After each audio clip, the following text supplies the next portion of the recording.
Gen Z has seized control of Nepal in a shockingly fast takeover. In just a few days, they burned down parliament buildings, forced the nation into lockdown, and left at least 72 people dead in clashes with police. Then, in a move no one in the world could have imagined, they elected their own prime minister via Discord. The pace and audacity of it are jaw-dropping.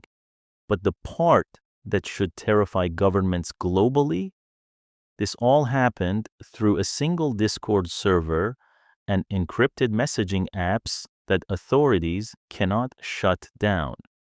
While politicians were preoccupied with regulating Facebook and banning TikTok, they completely ignored the platform where the revolution was being coordinated.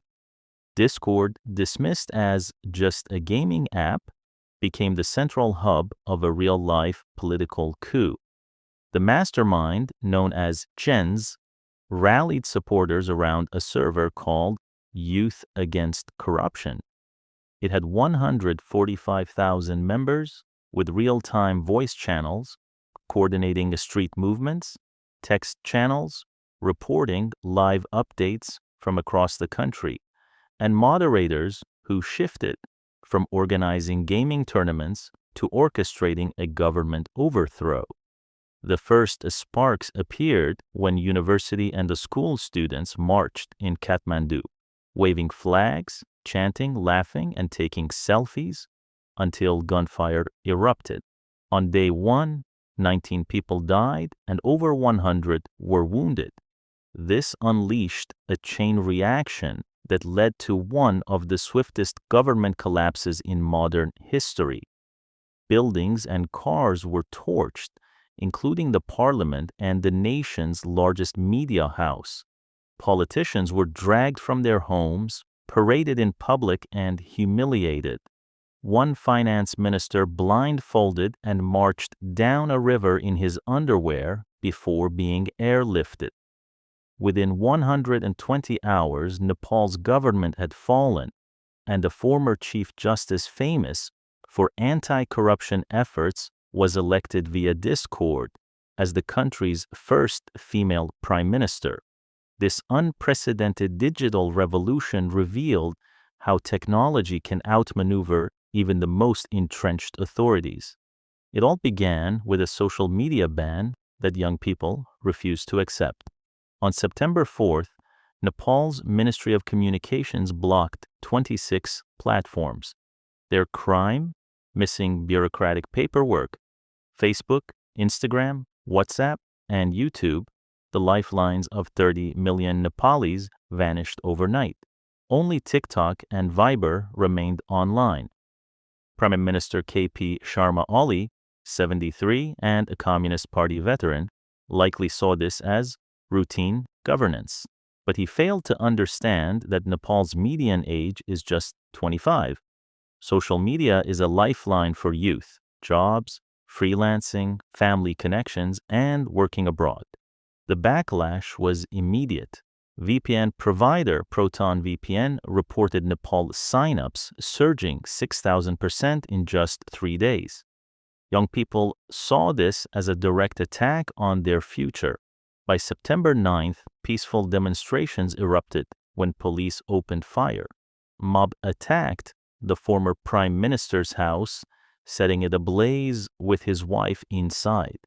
Soldiers rescued her. She remained in critical condition.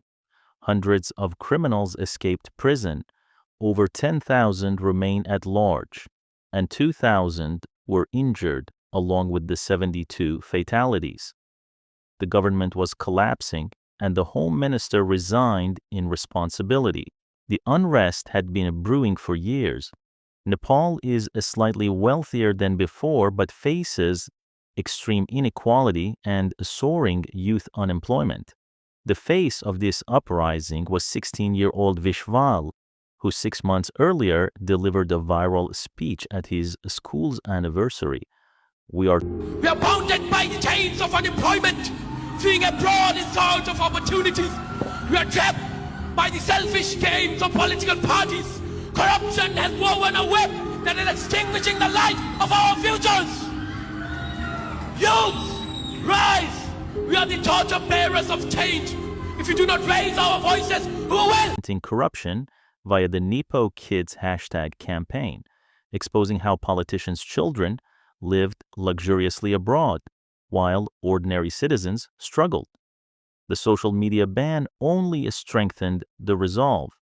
On September 8th, students staged a digital strike, skipping classes and taking to the streets.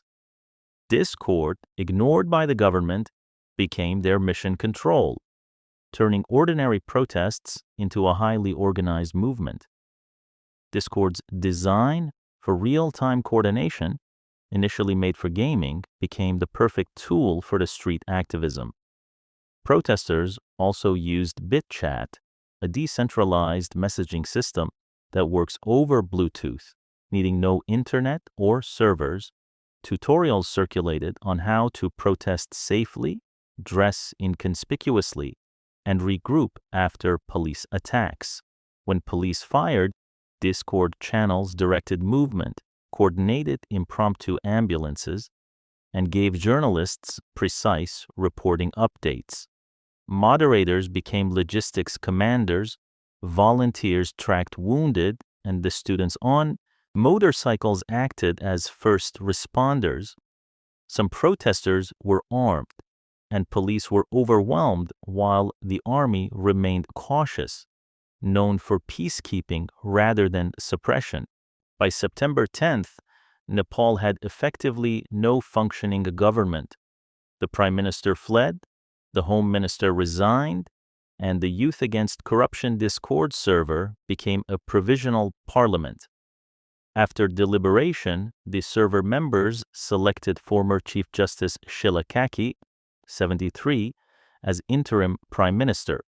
Within hours, she was sworn in, marking the first successful Discord democracy.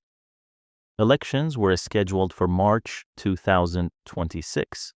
The army enforced curfews and facilitated order without seizing power. Protesters celebrated their role, showing respect to the army, which acted as a mediator rather than a suppressor. Curfews were lifted by September 13th and markets reopened. The new prime minister promised compensation for victims' families and initiated recovery efforts. Discord channels continued to grow, coordinating city cleanup and medical aid. This event proved that young people could dictate political change and force governments to respond. Historically, revolutions needed physical meeting spaces, coffee houses in France, secret societies in Russia. But Discord exists in the cloud, with members logging in from thousands of locations, making it impossible to shut down completely. Combined with decentralized apps like BitChat, protests could continue even during internet blackouts. The irony of the name Discord was not lost. Derived from Latin discordia, the goddess of strife, it historically symbolizes chaos. Yet in Nepal, chaos united the youth, catalyzing action rather than fracturing it. The events in Nepal occurred during a week of global political turbulence. On September 7th, Japan's prime minister resigned, losing the majority after decades of Liberal Democratic Party dominance, while France's government fell apart the next day. Germany's coalition collapsed, the UK faced street protests, and the US was more divided than ever post-Charlie Kirk assassination. According to the Global State of Democracy Project, over half the monitored countries experienced democratic decline in 5 years, with 45 sliding toward authoritarianism and only 19 improving. Analyst Ian Bremmer describes this as the G0 world, where no one is in charge. Rising costs, stagnant wages, housing crises, and political infighting left citizens seeking alternatives. Trust in democratic institutions is collapsing, Social media amplifies polarization, and young people bear the brunt. The Nepal Discord experiment reveals a glimpse of the future. Tech-savvy youth forcing responsive governance and redefining political power. It's a bold lesson in how the next generation may shape global democracy. What just happened in Nepal isn't just a story about one country, it's a warning and a blueprint for the future. It shows how powerful young people can be when they are connected, organized, and determined to make change. If Gen Z can use Discord to rewrite history in Nepal, imagine what else could happen around the world. Now, I want to hear from you. Do you think digital revolutions like this are the future of politics or just a one-time event? Drop your thoughts in the comments below. I'll be reading them all. And if you found this breakdown valuable, don't forget to hit that like button. Share this video with your friends and most importantly, subscribe with notifications on so you never miss stories like this one. Because what's happening right now isn't just history. It's the future being written in real time, and you'll want to be here when the next chapter drops.